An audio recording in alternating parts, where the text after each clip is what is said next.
ফাতাবায়ানু, এই আয়াতের তাফসীরটাকে বলি, আয়াতের অর্থটা পরে বলি।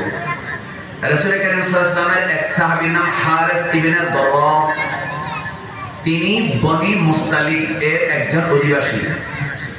আল্লাহ রাসূলের কাছে আসলেন, আসার পরে কলেমা পড়ে মুসলমান হলেন। দেখে একটু বলেন তো সুবহানাল্লাহ। হওয়ার পরে বললেন, ইয়া রাসূলুল্লাহ, আপনি আমাকে দায়িত্ব দেন, আপনি নবী যদি দোয়া করেন আমি এলাকায় গিয়ে ইসলাম প্রচার করব।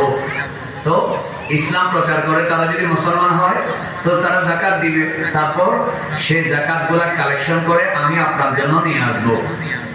সুবহানাল্লাহ বলেন। হয় না, আরো জোরে বলেন।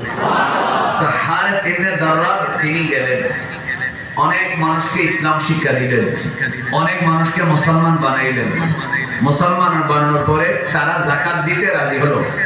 তিনি যাকাতের মালগুলা কালেকশন করলেন।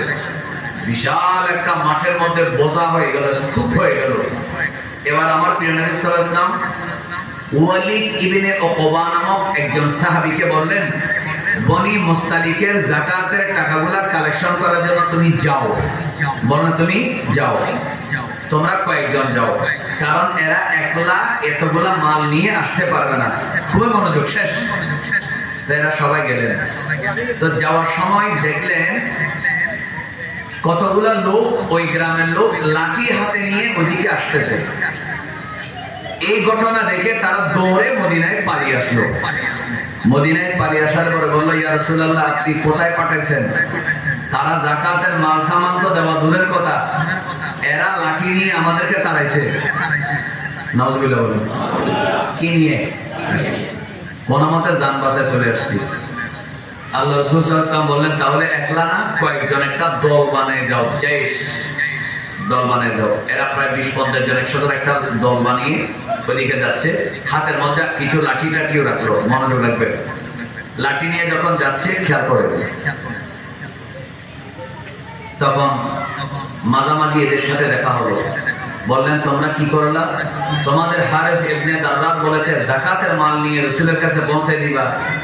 এ গেছে যাকাত কালেকশন করার জন্য, তোমরা লাঠি নিয়ে কেন দৌড়াইলা? বললে, এটা ভুল বুঝেছে। আমরা মাল সামান যেগুলা জোগাড় করছি সেগুলা বহন করার জন্য আমাদের কাঁধে লাঠি ছিল। তো এগুলো কাঁধ থেকে রাখার পরে হাতের মধ্যে লাঠি আছে। তো ওদিক থেকে যখন লোক আসতেছে তাদেরকে রিসিভ করার জন্য আমরা সামনের দিকে আসতেছিলাম। এরা মনে করছে আমরা লাঠি নিয়ে তাদেরকে তাড়াচ্ছি। তো এই চিন্তা করে বলে, এটাই? বলে, হ্যাঁ, আমরা কেন তাড়াবো? দেখেন আমাদের মাঠে কত যাকাত। বলে না সুবহানাল্লাহ। তো তারা বললো, চলো যাকাত পরে নেব।